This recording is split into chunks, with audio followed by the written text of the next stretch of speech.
సరోజ్ రాజ్ చౌదరి ఈ పేరు అందరికీ తెలియకపోయినా కొంతమంది మాత్రం టక్మని గుర్తు చేసుకుంటారు. ఎందుకంటే ఈయన Indian wild life legendary research come officer. అంతెందుకు పులులను లెక్కించే పగ్మార్క్ మెథడ్ ను కనిపెట్టింది ఇతనే. 2014 వరకు పగ్మార్క్ మెథడ్ నే వాడారు, ఇప్పటికీ వాడుతున్నారు కూడా. కెమెరాలు వచ్చిన తర్వాత ఒరిజినల్ రియల్ టైం పద్ధతులను వాడుతూ ఉన్నారు. చౌదరి తన జీవితాన్ని ఇండియన్ ఫారెస్ట్ వైల్డ్ లైఫ్ కే కేటాయించారు. ఈయన సలహాల కోసం ప్రపంచ వ్యాప్తంగా ఫారెన్ నిపుణులు, వైల్డ్ లైఫ్ రీసెర్చ్ సైంటిస్టులు ఫోన్లు చేసి తమ అనుమానాలను తీర్చుకునేవారు. ఇంతటి లెజెండరీ ఆఫీసర్ సరోజ్ రాజ్ చౌదరి ఒరిస్సాలోని Similipal tiger reserve founder field director గా పనిచేసేవారు. ఇది మయూర్భంజ్ జిల్లాలోని ఈస్టర్న్ ఘాట్స్ లో ఉంది.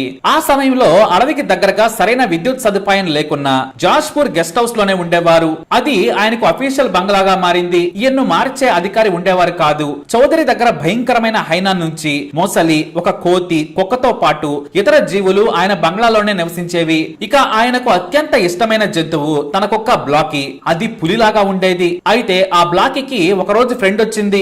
అదే ఓ ఆడపులి.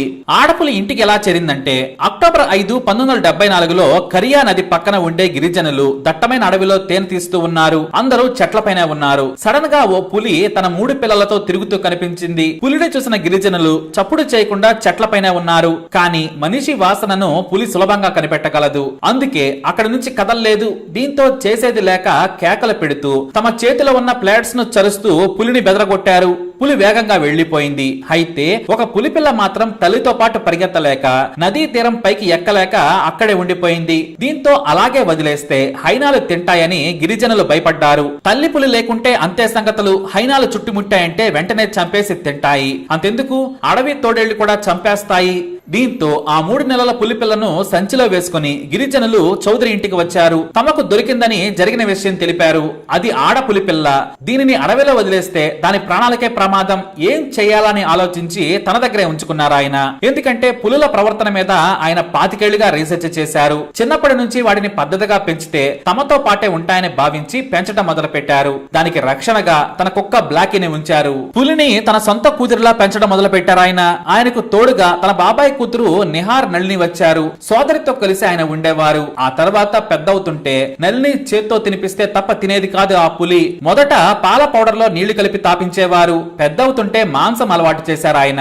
అది పెద్దదవుతూ ఉంటే దాని ప్రవర్తన మీద బుక్కుతో పాటు ఎన్నో ఆర్టికల్స్ రాశారు. వాటిని అంతర్జాతీయ స్థాయిలో రీసెర్చ్ కోసం వాడుకున్నారు. సోదరి నళిని చౌదరులతో హాయిగా పడుకునేది ఆ పులి. 4 ఏళ్లు వచ్చేసరికే భారీ ఆకారంలోకి మారిపోయింది. ఇక ఆ పులి తనకు మూత్రం వస్తే చాలు బయటికి వెళ్లి పోసి వచ్చేది. దాని వెనకాలే కుక్క వెళ్లేది. ఇలా ఆయన ఆడపులితో గడపడం మొదలు పెట్టారు. చివరకు కుక్క కంటే కూడా పులి తన కుటుంబ సభ్యుల్లో ఒకరిగా మారిపోయింది. దానిని ప్రేమగా ఖైరీ అని పిలుచుకునేవారాయన. ఎందుకంటే ఖైరీ నది పక్కన దొరికిన ఆడపులికి ఆ నది పేరే పెట్టారు. ఖైరీ లేకుండా ఒక్క క్షణం కూడా చౌదరికి గడిచేది కాదు. ఆయన మొసళ్ల నుంచి ఇతర జీవుల లైఫ్ సైకిల్ గురించి ఎన్నో ఆర్టికల్స్ రాశారు. అయితే ఈ పులిని 4వ ఏట ఓ రోజున అడవి లోపలికి తీసుకెళ్లగా అది మగపులి వాసనను పసిగట్టింది. మేటింగ్ చేసేందుకు కాసేపు పిచ్చి పిచ్చిగా ప్రవర్తించింది. దీంతో అది వయసుకు వచ్చిందని గ్రహించిన చౌదరి దానిని ఎలాగైనా సరే మగపులితో కల్పించాలని ప్రయత్నించారు. వెంటనే తన జీబును ఆల్టరేషన్ చేశారు. ముందు తన సీటు పక్కన కుక్క ఉంటే వెనుక బోన్ మాదిరిగా సెట్ చేశారు. జీబు స్టార్ట్ చేసి వెనుక బోన్ డోర్ తెరిస్తే చాలు ఎగిరి గంతేసి అందులో కూర్చునేది. అలా దానిని సెట్ చేశారు. అలా 4వ ఏట తన జీబులో పులిని తీసుకెళ్లి అడవిలో వదిలిపెట్టేవారు. మగపులితో కలిస్తే దానికి మానసికంగా బాగుంటుంది. పైగా పులి సంతతి కూడా పెరుగుతుందనేది చౌదరి ఆలోచన. దాని ప్రవర్తన ఆయన పుస్తకంలో రాసుకొచ్చారు. డేట్ వేసి మరి పులి యొక్క లైఫ్ ను రాశారు. ఇక ఇంట్లో ఉన్న సమయంలో బెడ్రూమ్ లో చౌదరి పక్కనే పడుకునేది. ఇక ఆయన సోదరి అలసిపోయి కింద పడుకున్నా సరే పక్కనే వచ్చి పడుకునేది ఆ పులి. దాని వీపు రుద్దితే చాలు అలా కలిసిపోయి ఉండేది. రోజంతా ఎక్కువగా నళినితోనే గడిపేది ఖైరీ. అయితే ఒక ఒరిస్సా పేపర్ లో ఆయన పులితో ఇంట్లో ఉన్న ఫోటో ప్రముఖంగా రావడంతో అంతర్జాతీయంగా ఆ వార్త సంచలనం సృష్టించింది. దీంతో ఒరిస్సా ఫారెస్ట్ డిపార్ట్మెంట్ దీనిపై డాక్యుమెంటరీ తీసింది. చౌదరి తన పులితో ఎలా ఇంట్లో గడుపుతున్నాడన్నది మొదటిసారి వీడియో రూపంలో ప్రముఖంగా ప్రపంచానికి తెలిసింది ఆ రోజే. నాడు దూరదర్శన్ లో ప్రతి వారం టెలికాస్ట్ అయింది. అలా చౌదరితో పాటు ఖైరీ కూడా పాపులర్ అయింది. చివరకు 5వ ఏట పులి మేటింగ్ కోసం తప్పిస్తుందని గ్రహించిన ఆయన తన దగ్గర ఉంటే అది మానసికంగా అలసిపోతుందని అడవిలో వదిలేసి వచ్చారు. అలా 5 సార్లు వదిలేసి వచ్చినా కూడా దారి వెతుక్కొని మరీ గెస్ట్ హౌస్ కి వచ్చేసింది. ఆ పులిని చూసి గిరిజనులు భయపడేవారు కాదు. ఎందుకంటే అది మనుషులను చూసినా సరే గాండ్రించకుండా కూల్ గా నడుచుకుంటూ వెళ్లిపోయేది. అలా ఎన్నిసార్లు అడవిలో వదిలేసి వచ్చినా ఇంటికే వస్తూ ఉండడంతో ఇక వద్దు అనుకొని తనతో పాటే ఉంచుకున్నారు. ఇంట్లో చౌదరి, నళిని, బ్లాకీతో పాటు కేరీ కూడా ఫ్యామిలీ మెంబర్ అయిపోయింది. ఎంతో సెన్సిటివ్ గా పెంచారాయన. ఇన్ఫెక్షన్లు రాకుండా అది తాగే నీటి నుంచి తినే తిండి వరకు ఎన్నో జాగ్రత్తలు తీసుకున్నారు. దానికి సంతానం కలిగితే చూడాలనుకున్నారాయన. దానిని వీడియో రూపంలో, పుస్తక రూపంలో, మేటింగ్ నుంచి కప్స్ డెలివరీ వరకు నిక్షిప్తం చేయాలనుకున్నా కుదరలేదు. కేరీని చూసేందుకు ఆయన కుటుంబ సభ్యులు వచ్చిన ఒక్క రోజు కంటే ఎక్కువగా బంగ్లాలో ఉండేవారు కాదట.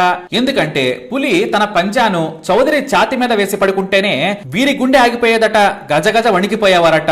ఇటు గిరిజనులు కూడా బంగ్లాకు రావాలంటే వచ్చేవారు కాదు. అయితే ఆ తర్వాత జరిగింది అసలు విషయం. మార్చి 28, 1981న ఆయనకు ప్రమోషన్ వచ్చింది. అంతేకాదు వైల్డ్ లైఫ్ పై ఇంటర్నేషనల్ కాన్ఫరెన్స్ ఉండడంతో చౌదరి ఢిల్లీకి వెళ్లారు. తన సోదరి నళినిని జాగ్రత్తగా చూసుకోమని చెప్పారు చౌదరి. కానీ అదే తప్పైపోయింది. 3 రోజుల ప్రయాణం కావడంతో ఆయన కంగారుగానే ఢిల్లీ వెళ్లారు. ఎందుకంటే పులి పక్కన తన సోదరి ఉంది. ఒకవేళ ఏదైనా ప్రమాదం జరుగుతుందా అని భయపడ్డారు. ఇక కైరాకు ప్రేమ వచ్చినా సరే తన సోదరిని వదిలిపెట్టేది కాదు. గంటల తరబడి నళినితోనే గంతుతో ఆటాడేది. తిన్న తర్వాత ఎక్సర్సైజులు చేయించాలి.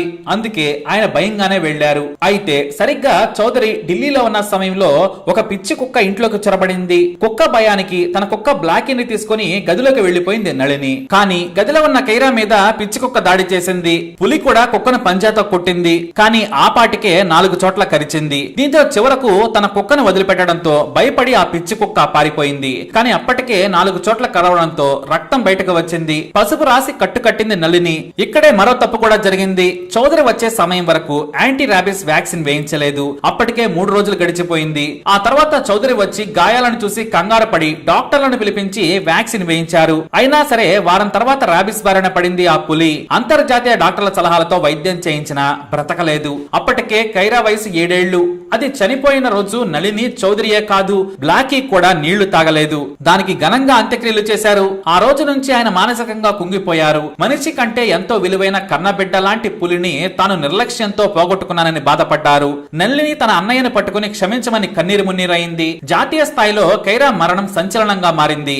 అయితే కైరా మరణం తర్వాత ఆయన రీసెర్చ్ చేయలేకపోయారు. మొసళ్ళు, హైనాలు, పులులు సహా ఎన్నో వాటిపై పరిశోధనలు చేసి ఆర్టికల్స్ రాశారు. కానీ కైరా మీద దిగులుతో రిటైర్మెంట్ కు ఏడాది ముందే గుండెపోటుతో చనిపోయారు Indian legendary IFS officer Saroj Chaudhary. నేటికి జాతీయ, అంతర్జాతీయ వైల్డ్ లైఫ్ లెజెండరీ ఆఫీసర్స్ లిస్టులో నెంబర్ 1 స్థానంలో ఉంటారాయన.